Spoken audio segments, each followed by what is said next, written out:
quizás ahora ya lo habéis percibido, después de tratar 3 temas ya sobre los antediluvianos, que cómo precisamente esta situación que se quiere buscar y crear en este mundo, es algo que hemos venido denunciando también en las anteriores conferencias. Se busca ¿qué? Un mundo globalizado, unido. Una sola lengua, una sola moneda, una sola religión. Las sociedades secretas no paran de trabajar para esto. Lo hemos venido enseñando en las conferencias masivamente.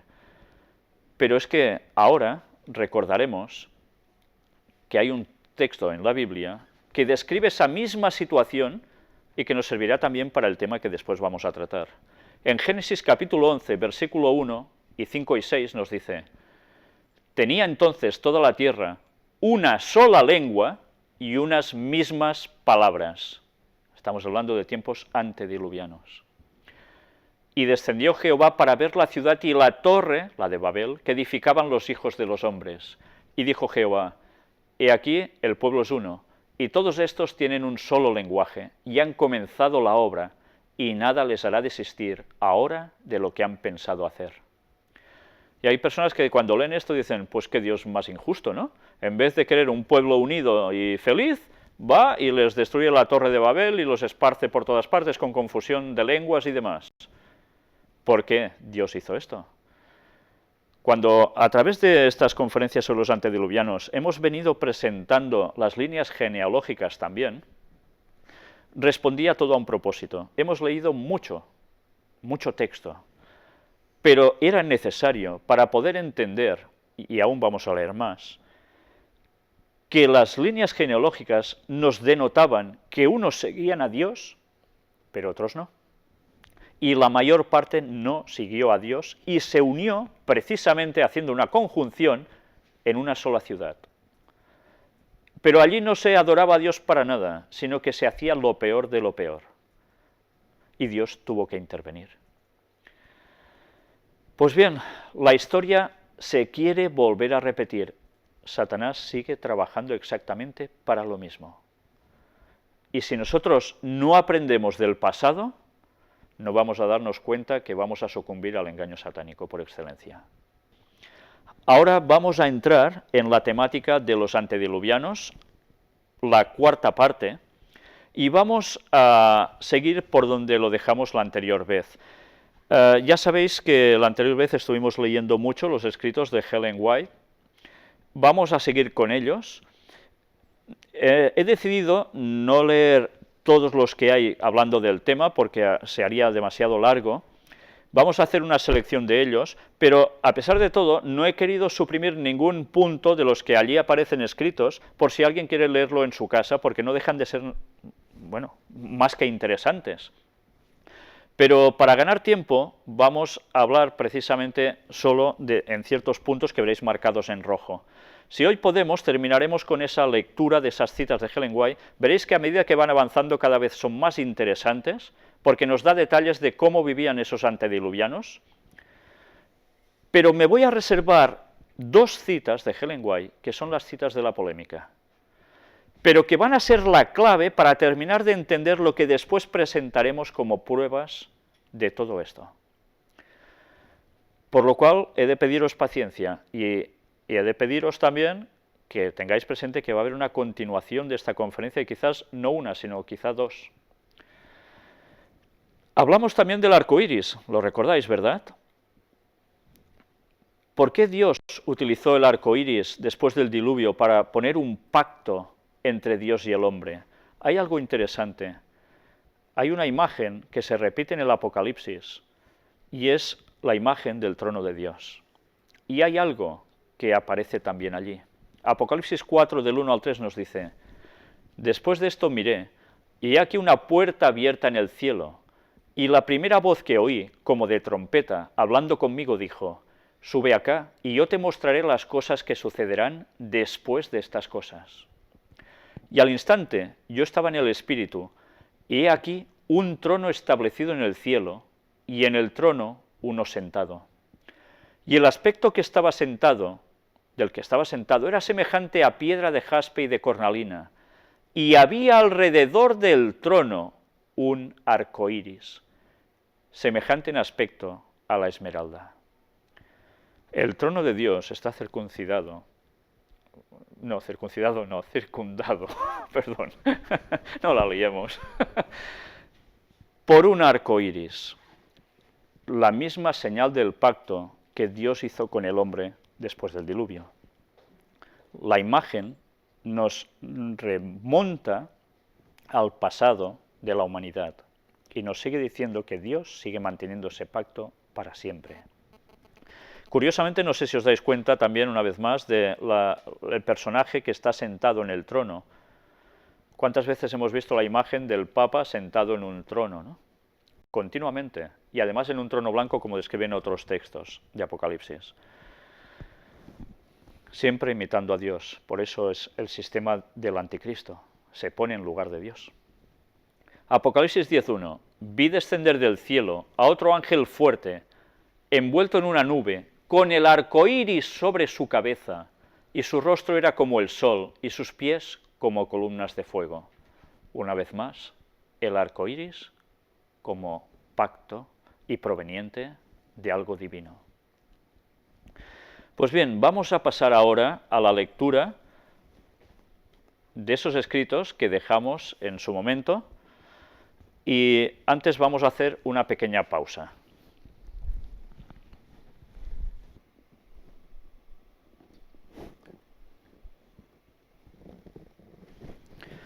Vamos a reanudar el tema y vamos a empezar leyendo un par de citas que nos van a determinar algo que mucha gente, no sé si se ha preguntado, yo sí personalmente, y que aquí vais a encontrar la respuesta. Jesús se convirtió en el Redentor del mundo, prestando perfecta obediencia a cada palabra que procede de la boca de Dios.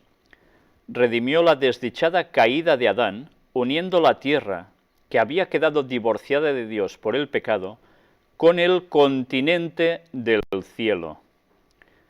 No comentó nada, sigamos con la otra que viene después.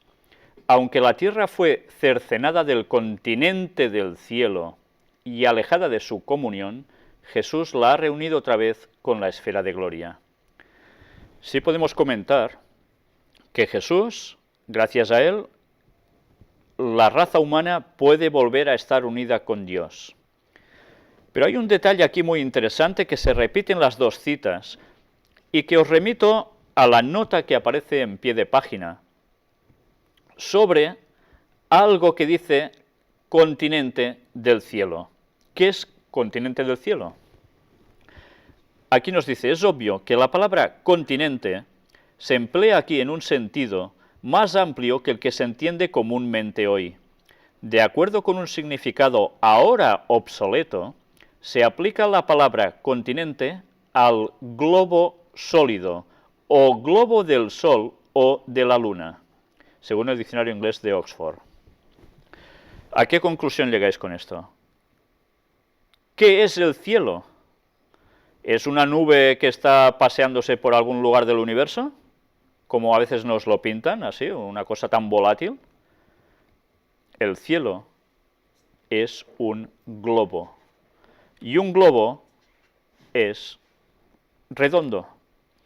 Por tanto, el cielo es un lugar, como podríamos decir, Tierra. El planeta Tierra o el planeta Venus es un planeta. Es esférico. Interesante, ¿eh? Por eso, con el tema de Orión, cuando presentamos el tema de Orión, que nosotros iremos hacia allá, vamos a ir a un lugar definido, no a un lugar etéreo, volátil, sino que eso está localizado como un planeta. Eso es el cielo. Sigamos leyendo más abajo. Dios retuvo por un tiempo la plena ejecución de la sentencia de muerte pronunciada sobre el hombre. Satanás se lisonjeaba de que para siempre había roto el vínculo entre el cielo y la tierra, pero en esto estaba grandemente equivocado y quedaría chasqueado. El Padre había puesto el mundo en las manos de su Hijo para que lo redimiera de la maldición y la ignominia del fracaso y la caída de Adán. Por tanto, Satanás no iba a triunfar. Se creía que iba a triunfar al hacer caer el hombre. Jesús puso el remedio. Toda la naturaleza está perturbada, pues Dios impidió que la tierra cumpliera el propósito que originalmente le había designado. No haya paz para los impíos, dice el Señor. La maldición de Dios está sobre toda la creación. Cada año se hace sentir más decididamente. Y es cierto, así lo estamos notando. Debido a la desobediencia, se pronunció la primera maldición sobre la posteridad de Adán y sobre la tierra. La segunda maldición vino sobre la tierra después de que Caín asesinó a su hermano Abel. La tercera y la más espantosa maldición de Dios vino sobre la tierra con el diluvio. La tierra ha sentido la maldición cada vez más pesadamente. Antes del diluvio, la primera hoja que cayó y fue hallada sobre el terreno causó gran dolor a los que temían a Dios, porque antes no caían las hojas. Fue consecuencia del pecado. Se lamentaron por eso, como nos lamentamos por la pérdida de un querido amigo. En la hoja marchita podían ver una evidencia de la maldición y la decadencia de la naturaleza. ¿Cómo cambió todo? El pecado del hombre ha traído un resultado seguro: decadencia, deformidad y muerte. Hoy día todo el mundo está manchado, corrompido, afectado de una enfermedad mortal. La tierra gime bajo la continua transgresión de sus habitantes. La maldición del Señor está sobre la tierra, sobre el hombre, sobre las bestias, sobre los peces en el mar, y como la transgresión se hace casi universal, se permitirá que la maldición llegue a ser tan amplia y tan profunda como la transgresión. Después de la transgresión de Adán, Dios podría haber destruido cada capullo que se abría y cada flor lozana, o podría haberles quitado su fragancia, tan grata a los sentidos. En la tierra agostada y estropeada por la maldición, en las zarzas, los abrojos, las espinas y las cizañas, podemos leer la ley de la condenación. Pero en el delicado color y perfume de las flores, podemos saber que Dios todavía nos ama, que su misericordia no se ha retirado totalmente de la tierra. La tierra produjo espinas, cardos, cizaña, pero Dios fue benevolente y permitió que aún las flores, esos perfumes, esas bellezas, aún perduraran. Su misericordia aún nos acompaña a pesar de todo. Dios dijo a Adán y a todos los descendientes de Adán: con el sudor de tu rostro comerás el pan, pues de ahora en adelante la tierra deberá ser trabajada con la desventaja de la transgresión, producirá espinas y zarzas. No hay lugar en la tierra donde no se vea el rastro de la serpiente, o sea, de Satanás, y donde no se sienta su venenoso aguijón. Toda la tierra está contaminada bajo sus habitantes. La maldición está aumentando como aumenta la transgresión. Este último apartado, esta última frase, nos está clamando claramente: la maldición irá en aumento sobre la tierra porque nuestras transgresiones van en aumento como humanidad. Por tanto, ya sabemos lo que dice la profecía que va a terminar de pasar. Todo irá a más, la gente cada vez irá más a mal, como los antediluvianos. Por tanto, esperemos ver grandes desgracias en la tierra, porque la maldición va en proporción a la transgresión. Y eso durante todo el Antiguo Testamento lo vemos con lo que Dios formula y determina sobre las naciones paganas que se apartaban de Dios y el propio pueblo de Israel haciendo lo mismo. Sus castigos iban en conformidad a sus transgresiones, y así será al final también. Y ahora vamos a ver algo también muy interesante. Ninguna planta nociva fue colocada en el gran huerto del Señor, el del Edén, pero después de que pecaron Adán y Eva, brotaron hierbas venenosas. En la parábola del sembrador se le hizo una pregunta al amo: ¿no sembraste buena semilla en tu campo? ¿De dónde pues tiene cizaña? El amo contestó: un enemigo ha hecho esto. Esta es una famosa parábola que Jesús cita. Todas las cizañas son sembradas por el maligno.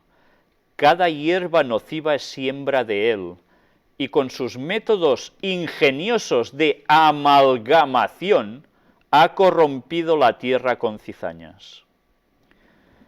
No pensemos que Dios es el que creó estas malas hierbas estas cizañas, sino que fue Satanás mismo el que manipuló con métodos ingeniosos y provocó con amalgamación, ¿cómo diría yo?, como juntando varios factores de varias piezas distintas, provocó que esto germinara como mal.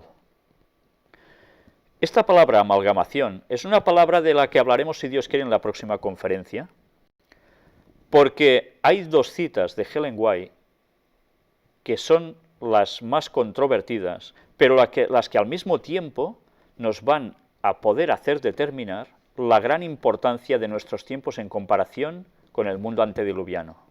Y veremos si ella dijo una solemne tontería, como muchos la acusan, o verdaderamente lo que dijo es básico para entender nuestros tiempos y la venida de Cristo como muy cercana.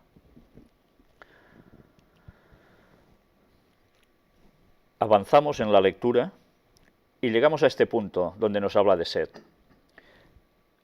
Sabemos que Set era el tercer hijo de Adán y Eva, era el llamado hijo de la restitución, el que sabemos que Caín asesina a Abel y Dios restituye a la pareja con otro hijo, y este es Set, que sigue los caminos de Dios, a diferencia de Caín y sus otros hermanos que después hubieron.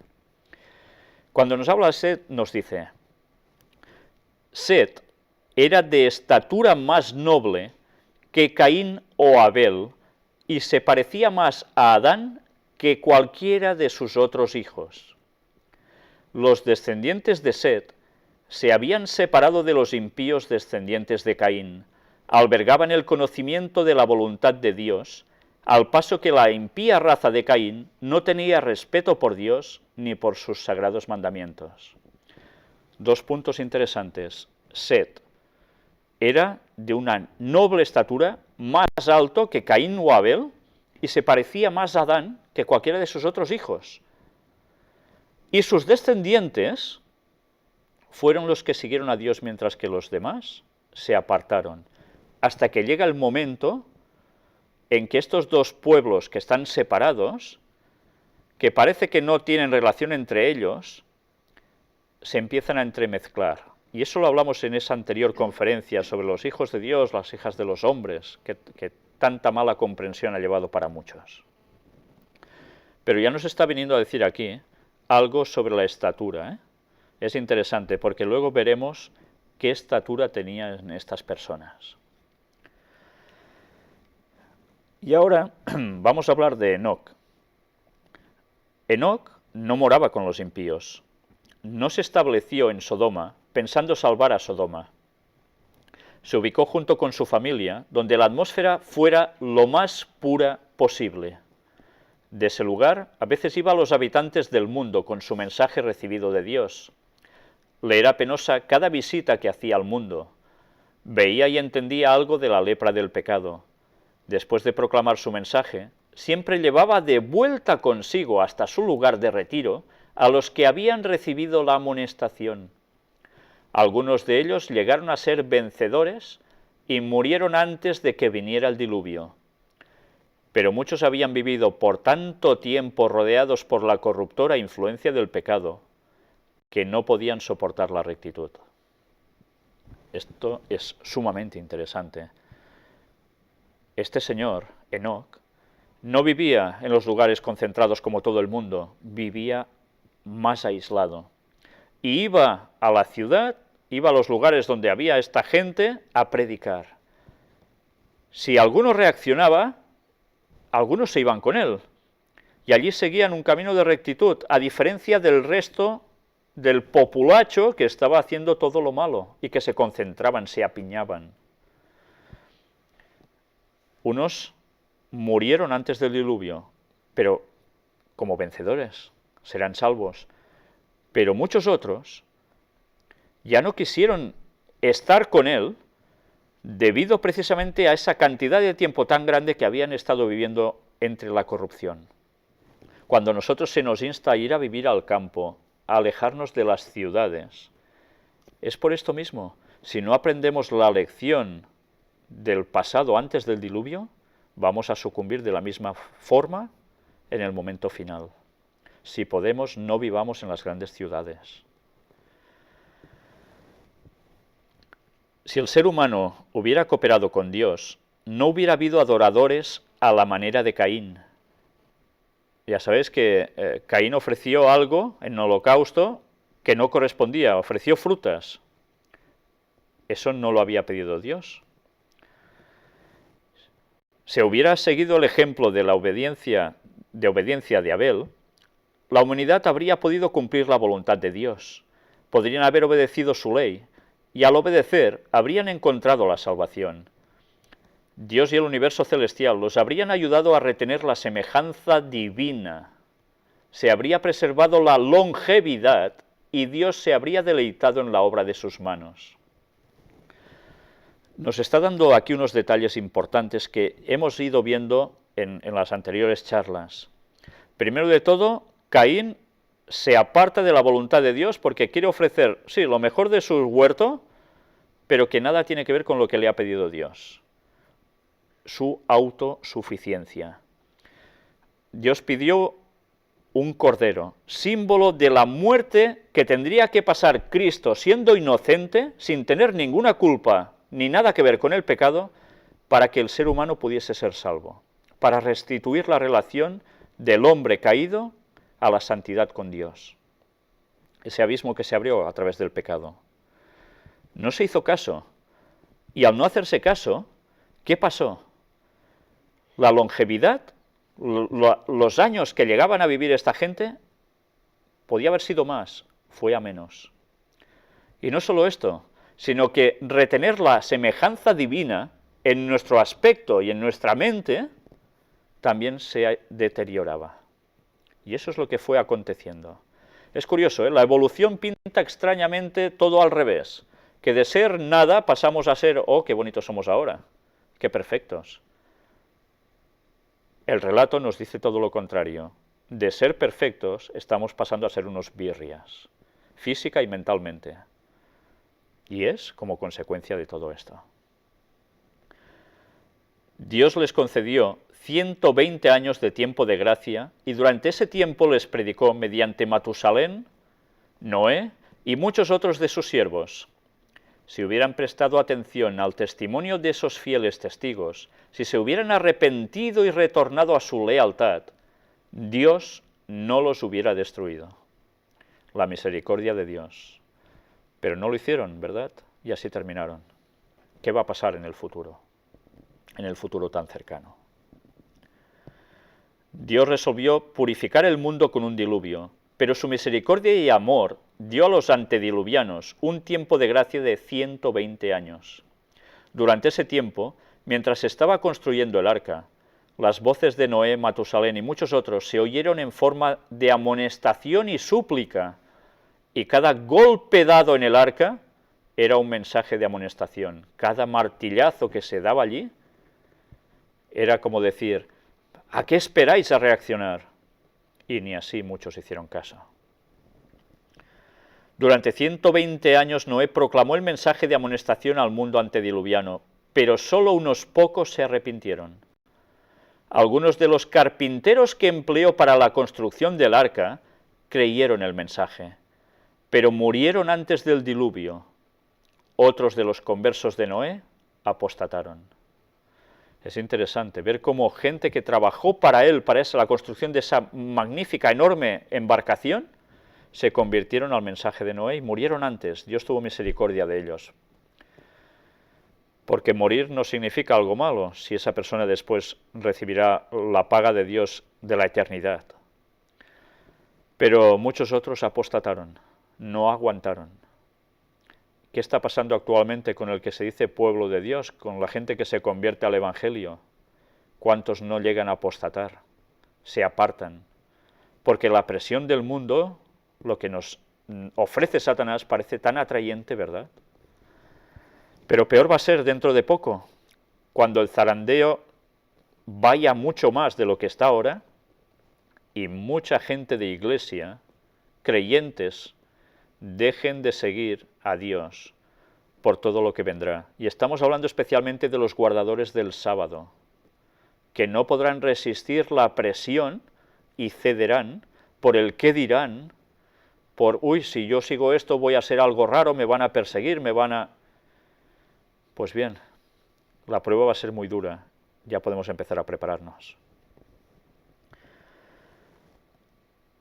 Aquí se cita Judas 14 y 15, las palabras de Enoc, que hablaba de Jesús en su retorno, en la segunda venida, cuando ya sabemos que Enoc era un antediluviano, Jesús aún no había ni nacido y él ya pregonaba la segunda venida de Jesús. El sermón predicado por Enoc y su traslación al cielo fueron un argumento convincente para todos los que vivían en el tiempo de Enoc. Fueron un argumento que Matusalén y Noé podían usar con poder para mostrar que los justos podían ser trasladados. Todo el mundo sabía que Enoc desapareció, se lo llevó Dios, no vio la muerte. Eso era un símbolo de algo que va a acontecer también al fin del tiempo. La gente que esté viva cuando Cristo regrese y vaya a ser salva, sin ver la muerte serán trasladados. Si pasó una vez, volverá a pasar. Y Matusalén y Noé podían hablar de esto porque la gente lo sabía y no lo podían negar. Los que creyeron cuando Noé comenzó a construir el arca, perdieron su fe al asociarse con incrédulos que les despertaron todas las viejas pasiones de diversión y pompa. ¿No estamos viendo ahora lo mismo? ¿Cuántos jóvenes se apartan de la iglesia? ¿Cuántas personas adultas por diversiones, por placeres, por pompas? La historia, como dice Salomón, no hay nada nuevo debajo del sol. Siempre se repite. El hombre tenemos las mismas tendencias de siempre. Y ahora vamos a leer una serie de párrafos que para mí son determinantes para que comprendamos la grandeza de lo que esas personas, de esa civilización, llegó a ser justo en esos tiempos antes del diluvio. Veremos si eran como primates que daban golpes a un hueso y demás. Vamos a verlo. En el diluvio perecieron mayores creaciones del arte y del ingenio humanos que las que conoce el mundo de hoy día. Las artes destruidas fueron mayores que las alardeadas artes actuales. Eran gente de poca capacidad, ¿verdad? Ya lo veis. Hicieron cosas impresionantes que nos superan a todo lo mejor que tenemos como humanidad ahora. ¿Cómo obtuvo el ser humano su conocimiento que lo llevó a la inventiva del Señor? Estudiando la formación y hábitos de diferentes animales. Cada animal es un libro de texto, y del uso que dan a su cuerpo y a las armas de que están provistos, la humanidad ha aprendido a hacer aparatos de múltiple funcionamiento. Si la gente pudiera saber cuántas artes se han perdido para nuestro mundo, no hablaría tan suelta de lengua de las edades oscuras. Si se pudiera haber visto cómo obró una vez Dios mediante sus súbditos humanos, se hablaría con menos desprecio de las artes del mundo antediluviano. Ya lo sabéis que algunos inventos se han hecho basándose en ver el comportamiento de los animales, el funcionamiento, por decirlo de algún modo, mecánico que ellos tienen, y se ha hecho una copia con otros materiales, evidentemente, y con esto se han hecho grandes progresos.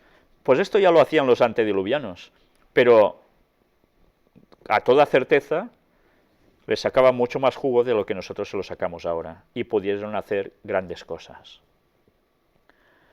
En muchos respectos, se perdió en el diluvio más de lo que hoy se sabe. Contemplando el mundo, vio Dios que el intelecto que había dado al ser humano estaba pervertido, que la imaginación de su corazón era continuamente el mal. Dios había dado conocimiento a esos hombres, les había dado ideas valiosas para que pudieran haber llevado a cabo el plan divino.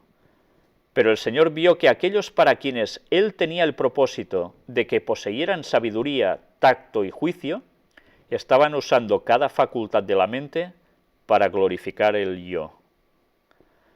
Mediante las aguas del diluvio, destruyó esa raza longeva de la tierra y con ella pereció el conocimiento que sólo habían usado para el mal.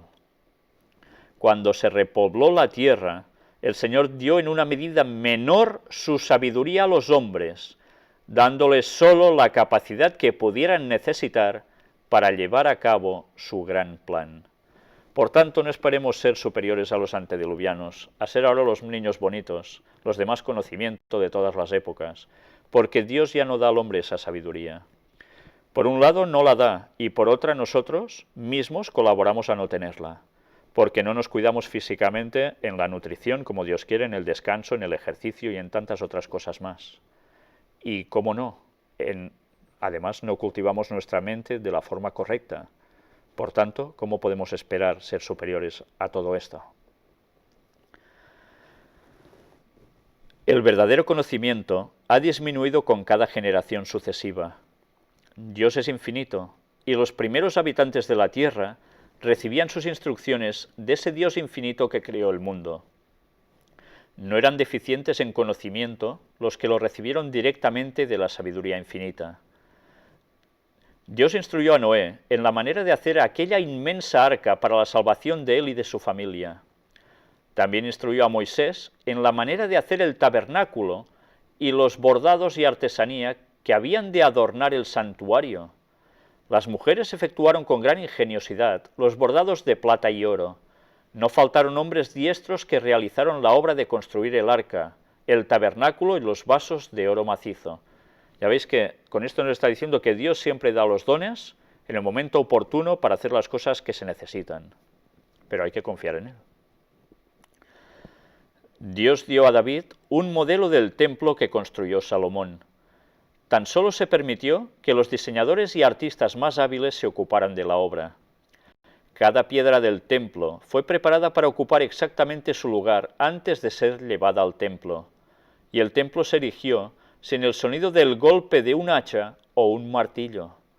No se halla en el mundo un edificio tal en lo que atañe a belleza, riqueza y esplendor. Ahora hay muchos inventos y adelantos, así como máquinas que ahorran esfuerzos que no tuvieron los antiguos. Ellos no las necesitaban. Vaya cita. Tenemos muchos inventos y adelantos porque nosotros, nuestras capacidades no son las mismas que ellos tenían. A ellos eso no les hacía ni falta. Imaginaros a qué nivel estaban. Mientras mayor ha sido el tiempo en que la tierra ha yacido bajo la maldición, más difícil le ha sido al ser humano cultivarla y hacerla productiva. A medida que el suelo se ha vuelto más improductivo y se ha hecho necesario duplicar la labor para trabajarlo, Dios ha suscitado hombres con facultades ingeniosas para construir implementos que alivien las tareas de la tierra que gime bajo la maldición. Pero Dios no ha estado en todos los inventos. En gran medida, Satanás ha regido las mentes humanas y las ha impelido a nuevos inventos que las han hecho olvidarse de Dios. No solo Dios da inventiva, Satanás también. Vimos en una de las primeras conferencias cómo a través de sueños había gente que hacía inventos, y vimos que esos sueños no venían precisamente de parte de Dios, por lo que ellos mismos decían. Ya veis, no es una tontería, Ellen White también escribió sobre esto ya. En lo que atañe al vigor del intelecto, los que viven ahora no se pueden comparar con los antiguos. Con los antediluvianos desaparecieron más artes y capacidades que las que posee la generación actual. Los que viven en esta época degenerada no pueden nunca compararse en arte y destreza con el conocimiento que poseyeron los hombres vigorosos que vivían casi hasta los 1000 años de edad, como vimos también en anteriores conferencias.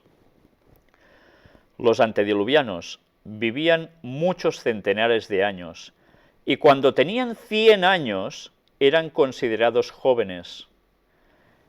Esos longevos tenían mentes sanas en cuerpos sanos. Su fortaleza mental y física era tan grande que la débil generación actual no puede compararse con ellos. Esos antiguos disponían de casi 1000 años para adquirir conocimiento. Entraban en la etapa de plena actividad entre los 60 y 100 años, aproximadamente, el tiempo cuando los de mayor longevidad de hoy ya han hecho su parte en el corto lapso de su vida y no están más en actividad. los que son engañados y halagados con la falsedad de que la actual es una era de verdadero progreso y que la raza humana en los siglos pasados ha estado progresando en verdadero conocimiento, están bajo la influencia del padre de la mentira, cuya obra siempre ha sido la de convertir la verdad de Dios en mentira. Ahora apenas vivimos 80, 80 y pico de años, y hace años que cuando se llega a esa edad apenas se sirve para nada. En esos tiempos aún eran jóvenes. Ya lo veis, qué diferencia, qué cantidad de conocimiento podía acumular una sola persona. Y además, mentes sanas en cuerpos sanos, casi nada. Otra cita de las que no puede dejar a nadie como estaba antes. En la primera resurrección, todos surgen con lozanía inmortal, pero en la segunda se ven en todos las señales de la maldición. Aquí nos está hablando del futuro. Cuando Jesús vuelva por segunda vez y haya la resurrección de los muertos, que van a ser trasladados con Dios, junto con los vivos que lo estén esperando. Esa primera resurrección, no la segunda, la de los impíos que luego sufrirán el castigo, su paga, esta gente surge con lozanía inmortal. Todos surgen como descendieron a sus tumbas. Estos son, ¿quién? Los de la segunda resurrección. Unos resurgen con lozanía, y los otros, los que no van a ser salvos, cuando resuciten también para recibir su paga, surgen de la tumba tal como surgieron, como se fueron a ella. Vaya espectáculo, ¿eh? Qué diferencia entre unos y otros. Los que vivieron antes del diluvio salen con su estatura gigantesca, más del doble de la altura de los hombres que ahora viven en la tierra y son bien proporcionados.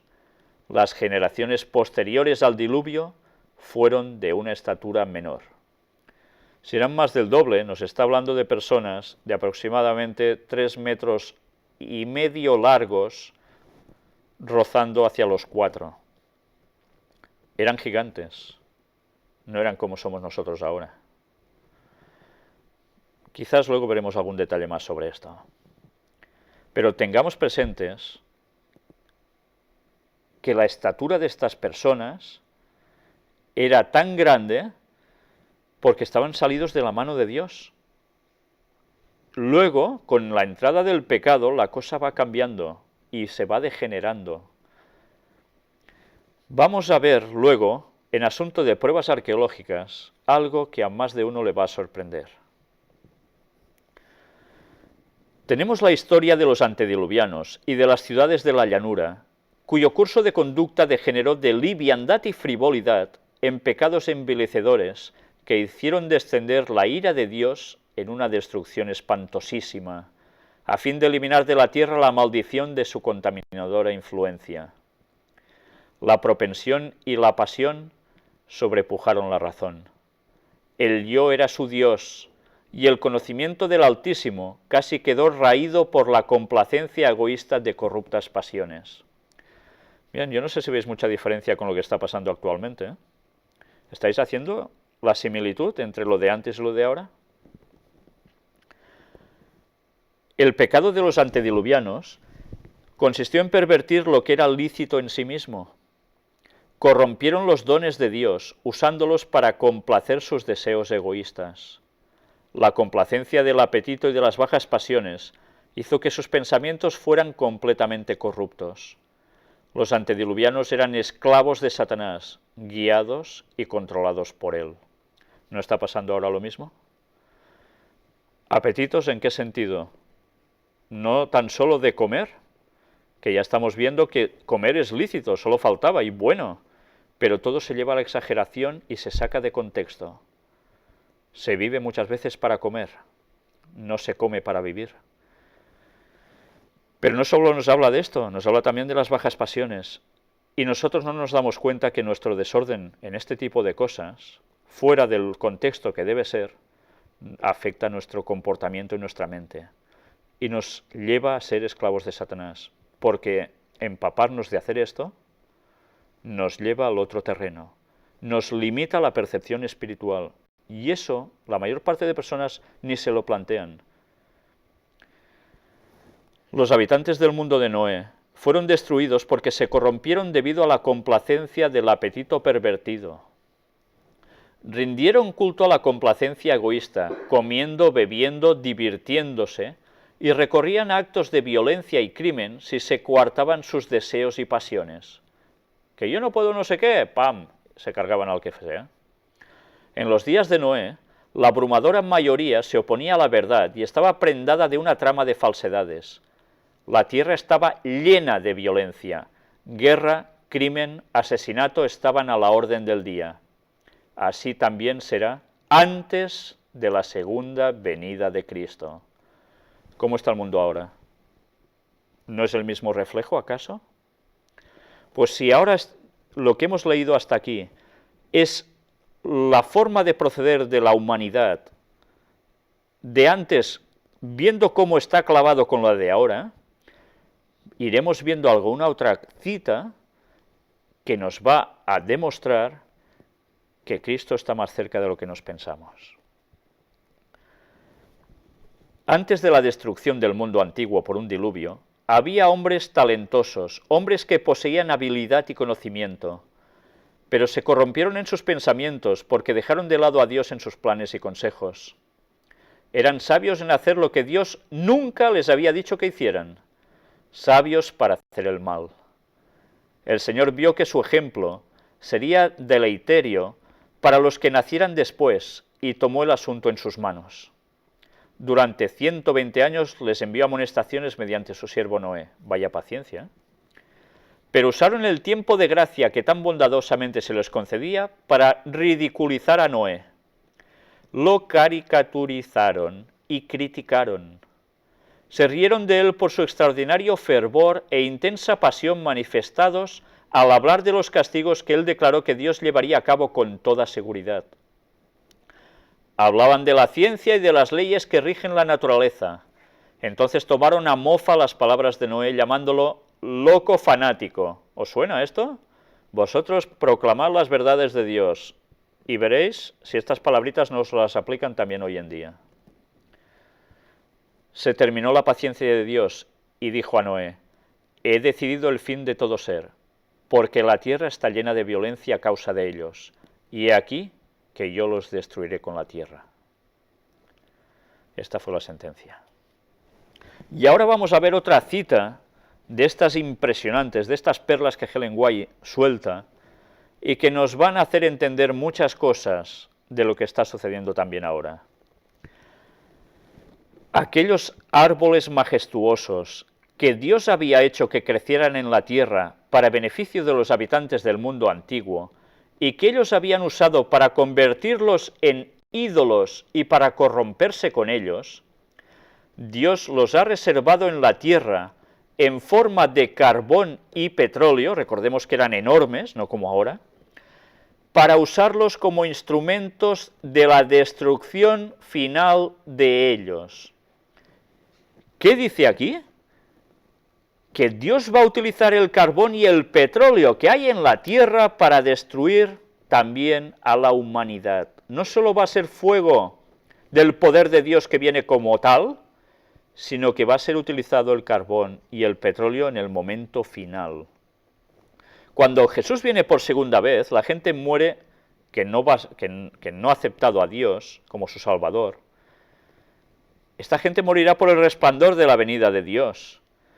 Pero la muerte de la que nos está hablando aquí es de la paga final, cuando hayan acontecido el milenio, esos 1000 años de juicio en el cielo, verificando el por qué las personas que no han sido salvas, era justo que no lo fueran, porque no quisieron estar con Dios ni con los santos, y quisieron estar del lado de Satanás.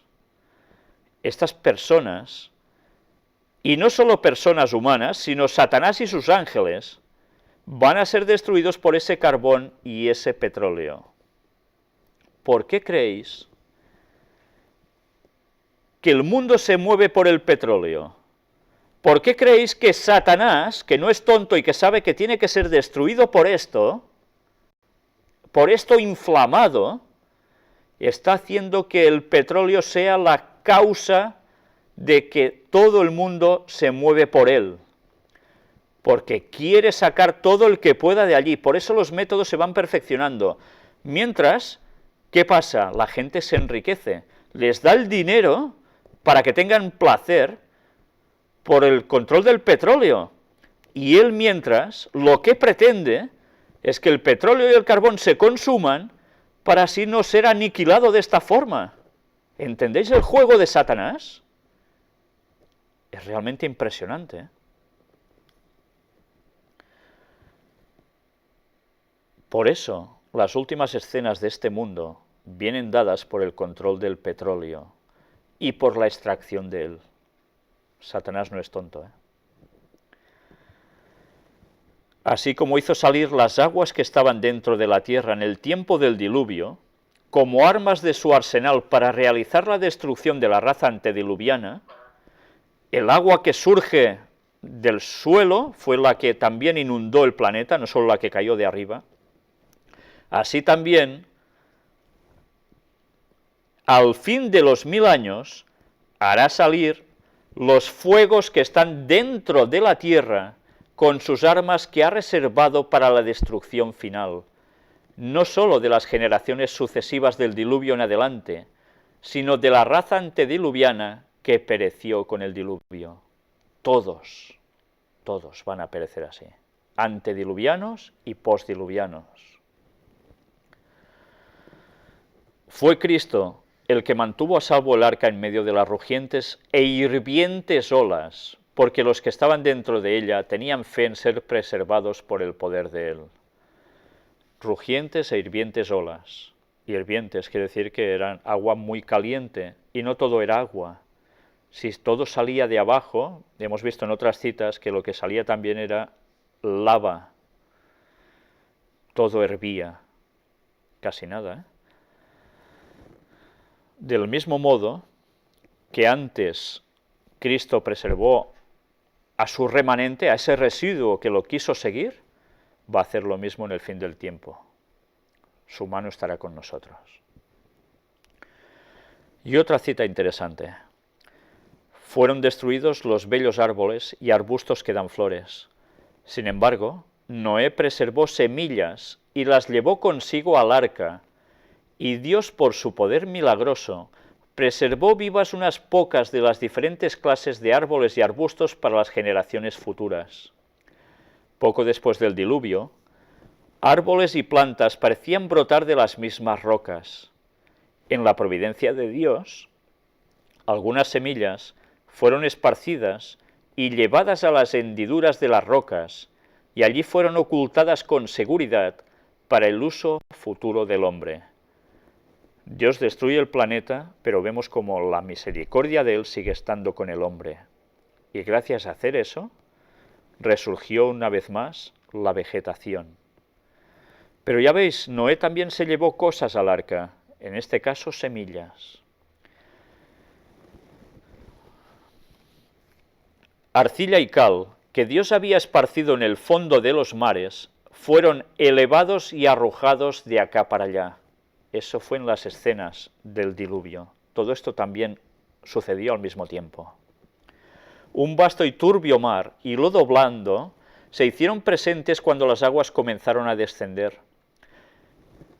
El fortísimo viento que ayudó a secar la tierra impulsó el agua con gran fuerza, de modo que en algunos casos fueron derribadas las cumbres de las montañas. Y ahora ya podemos empezar a entender algunas extrañas formas de más de una montaña. Toda la superficie de la tierra fue cambiada por el diluvio. Y en otro libro suyo, en Testimonios para los Ministros, nos dice: en este siglo, que se jacta de sus luces, la Iglesia cristiana enfrenta un mundo que yace en las tinieblas de la medianoche, casi totalmente entregado a la idolatría. Un desprecio casi universal por la ley de Jehová está asemejando rápidamente al mundo a las ciudades de Sodoma y Gomorra. Como en los días anteriores al diluvio, la violencia llena la tierra. Y atención a lo que dice aquí: los juegos de azar y el robo están llegando a ser males comunes. ¿Qué son los juegos de azar? Es muy fácil, ¿verdad? ¿Qué es lo que más está abundando ahora y en lo que la gente se gasta el dinero para intentar conseguir rédito de ese poco dinero que invierte en algo? Loterías y apuestas. Juegos de azar. ¿Para qué? ¿Para hacerse rico? ¿Y qué? ¿Y qué con la riqueza? Todo esto hace que la gente ambicione más y no se dé cuenta de que su tesoro debería estar en el cielo y no aquí en la tierra donde, como dijo Jesús, polilla y orín corrompen. Y eso que antes fue juegos de azar y robo es lo que está aconteciendo ahora. ¿No vemos que cada vez hay más robos? En los medios de comunicación se nos está diciendo continuamente. ¿No vemos además cómo proliferan los juegos de azar, las loterías y demás? Y cuponcitos de ciegos, y cuponcitos de no sé qué, y cuponcitos de no sé cuánto, y rasca y gana. Pues bien, es copia de lo que ya había acontecido antes, ¿eh? Siempre nos movemos igual. Pero aún hay más. El uso de licores embriagantes está aumentando. Muchos que han seguido su propia voluntad no santificada tratarán de poner fin a su vida por el suicidio. Y los suicidios están creciendo en una proporción tremenda últimamente. La iniquidad y el crimen de toda clase se hallan en las altas esferas de la tierra, y los que consienten en estos errores están tratando de proteger del castigo a los culpables. Ni la centésima parte de la corrupción que existe es expuesta al mundo. Poco se conoce de la crueldad que hay en la tierra. La maldad de los hombres casi ha alcanzado su límite. De muchas maneras, Satanás está revelando que él gobierna el mundo. Está influyendo en los corazones de los hombres y corrompiendo sus mentes. Los hombres que ocupan altos puestos dan evidencia de que sus pensamientos son de continuo el mal. ¿No estamos viendo lo que están haciendo los dirigentes y tanto que exponemos de ellos en estas conferencias acaso? Muchos buscan riquezas y no tienen escrúpulos en acrecentar sus fortunas por medio de transacciones fraudulentas. Léase bolsas, léase maniobras que ya sabéis totalmente ilegítimas. El Señor permite que estos hombres se expongan el uno al otro en sus malas acciones. Ya lo veis, ¿qué pasa cuando alguien saca los trapos sucios de otra persona? Lo hunden, ¿verdad? ¿Qué ha pasado últimamente con el del FMI, que mostramos nosotros aquí? Entre ellos se exponen las malas cosas que hacen y así se hunden el uno al otro. Es el mismo comportamiento que los antediluvianos. Algunos de sus inicuos procedimientos están siendo expuestos ante el mundo para que los hombres reflexivos, que todavía tienen el íntimo deseo de ser honrados y justos con sus semejantes, entiendan por qué Dios está comenzando a enviar sus juicios sobre la tierra.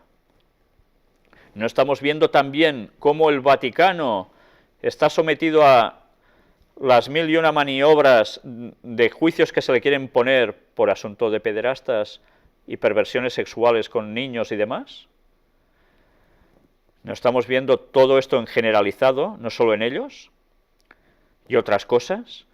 Dios lo está permitiendo para que la gente se dé cuenta, una vez más, de que algo va a pasar. Y la gente tiene que despertar ante estas cosas y querer un cambio de verdad. Y no estoy hablando de los indignados de movimientos políticos y demás, estoy hablando de pedir la verdadera justicia de Dios. Y una mala situación puede hacer que nosotros, exponiendo la verdad de lo que hay detrás de lo que nos aparece en las noticias, la gente medite y se dé cuenta de que hay algo más de lo que están viendo sus ojos en este mundo. Y eso les provoque querer acercarse a Dios. El Señor castigará seguramente al mundo por su iniquidad. La tierra descubrirá la sangre derramada sobre ella y no encubrirá ya más a sus muertos. Y una cita del conflicto de los siglos.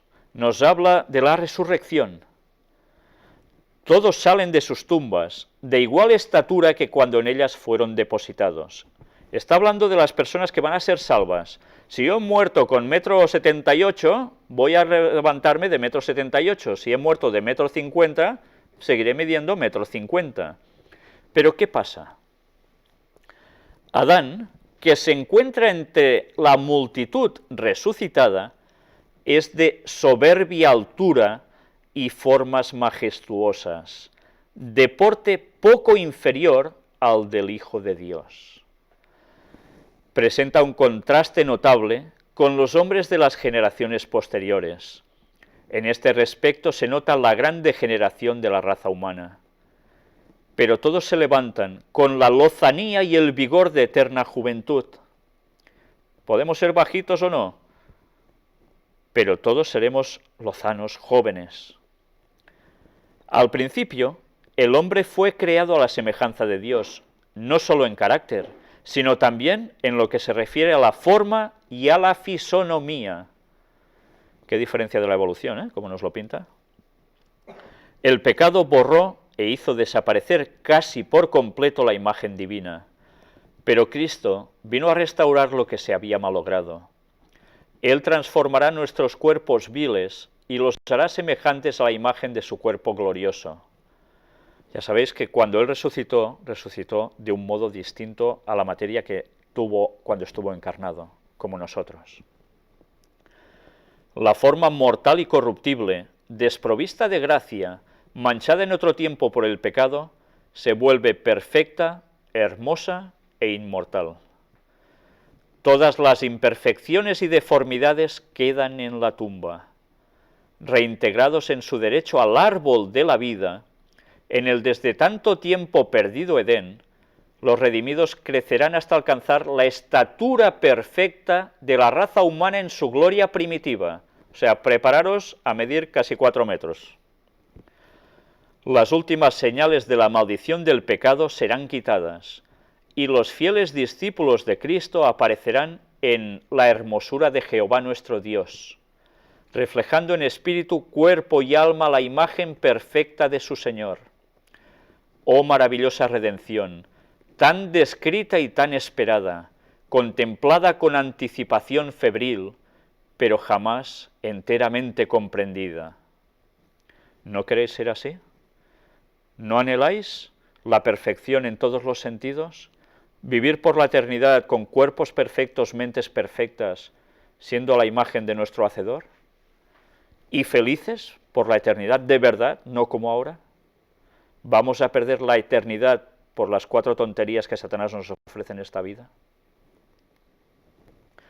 En su libro Maranata, El Señor viene, vamos a ver una cita también bastante interesante. Hay un texto que dice: al que venciere, le daré a comer del árbol de la vida, el cual está en medio del paraíso de Dios. Esto aparece en Apocalipsis 2:7, nos habla del que venciere en esta vida, ¿eh? Cuando todo haya terminado, Dios nos va a dar de comer otra vez de ese árbol de la vida. El huerto del Edén permaneció en la tierra mucho tiempo después que el hombre fuera expulsado de sus agradables senderos. Se cita Génesis 4:16. Durante mucho tiempo después, se le permitió a la raza caída contemplar de lejos el hogar de su inocencia, cuya entrada estaba vedada por los vigilantes ángeles. En la puerta del paraíso, custodiada por querubines, se revelaba la gloria divina.